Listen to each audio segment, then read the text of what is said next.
the first took me to Salisbury yesterday, and we were in, well, I did notice some of your words were misspelled.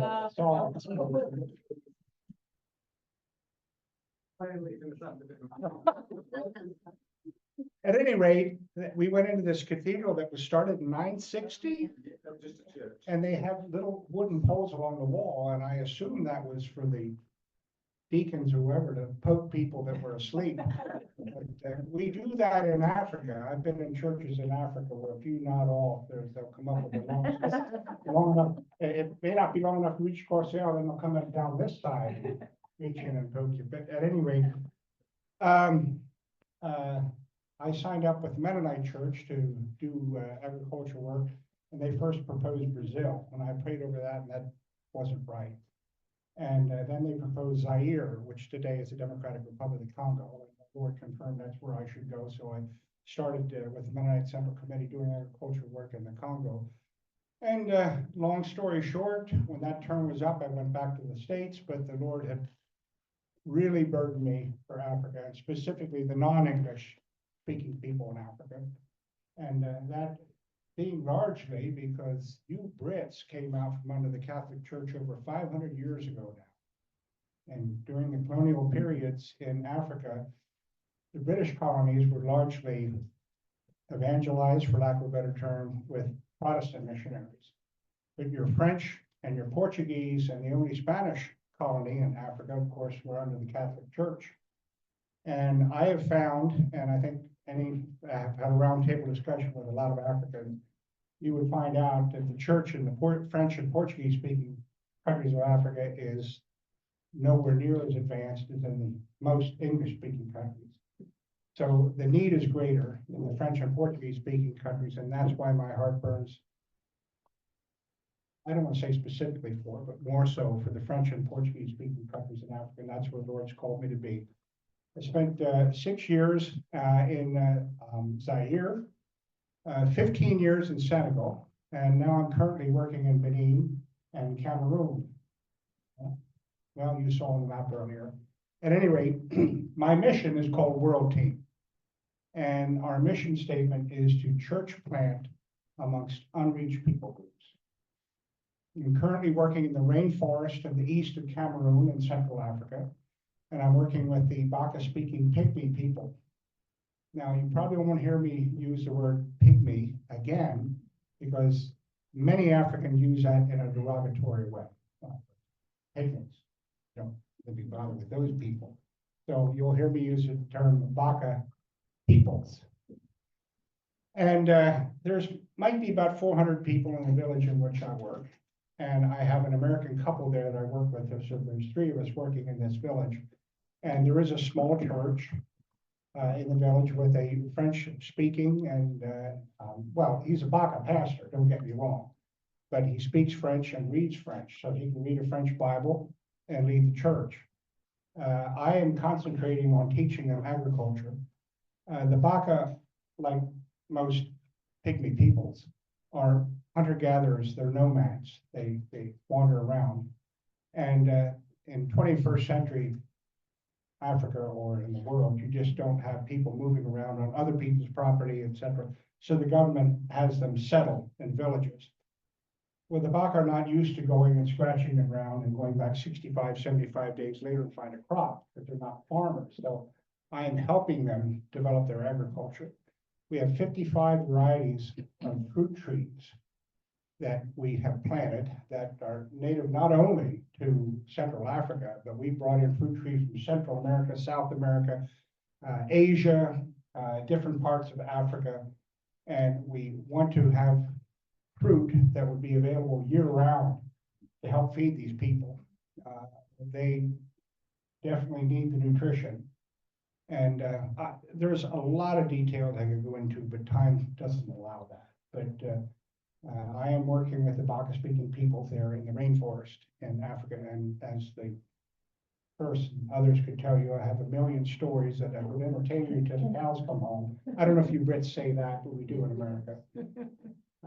At least that's until very late I could entertain you.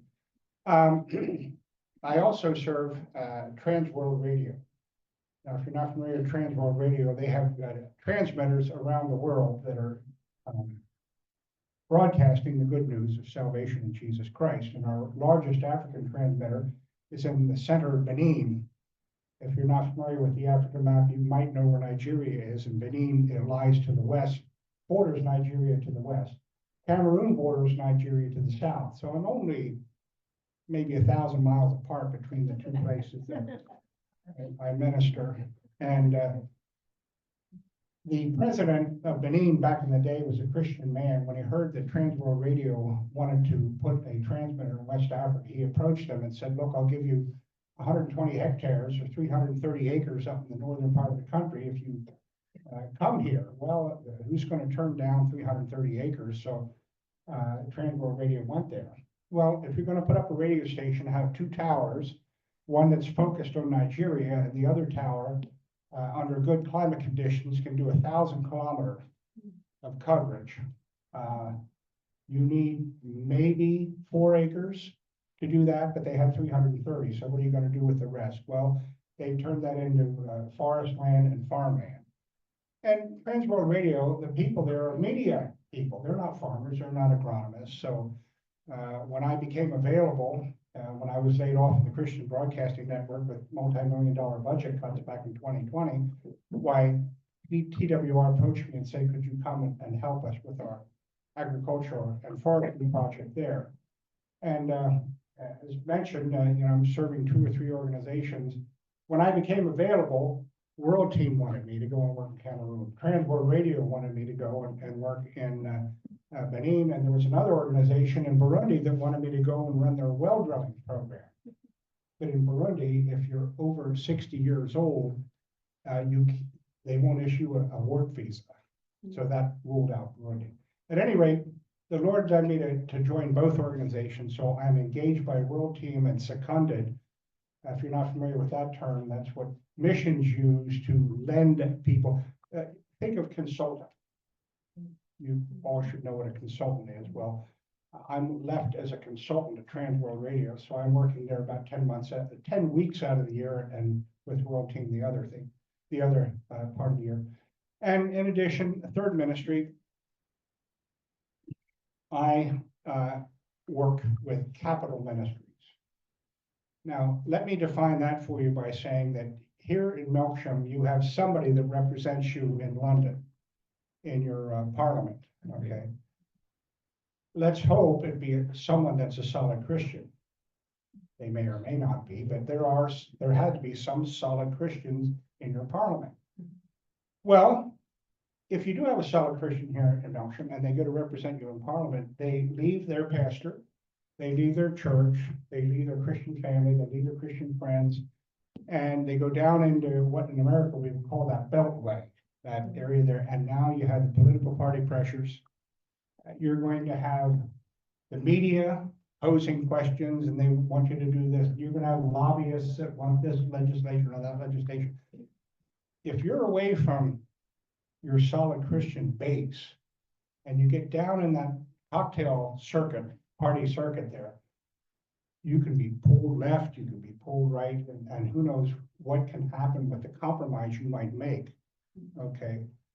Well, what Capital Ministries wants to do, we want to establish a solid exegetical Bible teacher in every capital of the world where that might be possible. And there's capitals where there wouldn't have Iran, for example, Afghanistan, but to most of Africa, to most of Europe, you will have some Christian legislators. If you can have a weekly Bible study while the National Assembly or your parliament is in session, where the Christian legislators can get together and they can study the Bible together, they can pray together, they can fellowship together. This can help to bring them to spiritual maturity. And when the political winds blow, by the grace of God, they will stand firm on biblical principles and not go this way or go this way or who knows what. Edmund Burke said that all that evil needs to triumph is for good people to do nothing. So I don't want to go long, but I know in most major churches in America, you go to the back near the bulletin board. You can see Sam is in Malawi, Debbie is in Bolivia. Sam is in China, and the men's group is meeting here. The ladies group is meeting on Thursdays. The youth meet here. Hospital visitation. The prison ministry. That. How many times have you seen a church or a ministry that ministers to elected political leaders, especially Christian leaders? It's one of the largest unreached people groups. So I'm thrilled to be involved with a ministry that is trying to reach those people that are professing Christians that are serving us in political circles. I have served for over 10 years as the Africa director, and by the grace of God, we have 29 countries now in Africa where we have a man that's either having a weekly Bible study or in the process of developing the relationships that could lead to a weekly Bible study in their capitals. And the leadership, Capital Ministries, they wanted me to move up to the international level instead of just the African level. And I told our president and founder, Ralph Drawling, I said, Ralph, I said, my specific calling is to Africa. I said, I'm not interested in serving at the international level.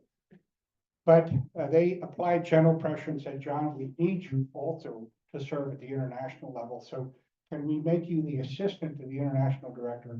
We'll name a new man as the Africa director, and you will assist him. So now I am assisting the international director, and I'm assisting the international or the Africa director, and they also made me the international conference coordinator. So we have conferences all over the world that train men how to have a Bible study in their capital. And consequently, from here, I leave to go to Rome for our Italian conference, and I'm coordinating that for the ministry. And then I have several more conferences around the world to coordinate later this year. So I'm looking forward to being with you all over lunch. Be delighted to answer your questions or go further. I am an extroverted person, so you won't offend me by coming asking questions and things of that nature. So my absolute pleasure to be with you. And the first, I want to thank you from the bottom of my heart for the church's faithful financial support that you've been sending. I wish you could see the little office where I go to collect the money in the little village where, well, it's not in our village. I have to travel about 6 or 7 kilometers to get to the village where they can give the money. But at any rate, my heartfelt thanks for your wonderful support, your prayer support, your financial support, the fellowship and the friendship that I enjoy with all of you. God bless you. Thank you.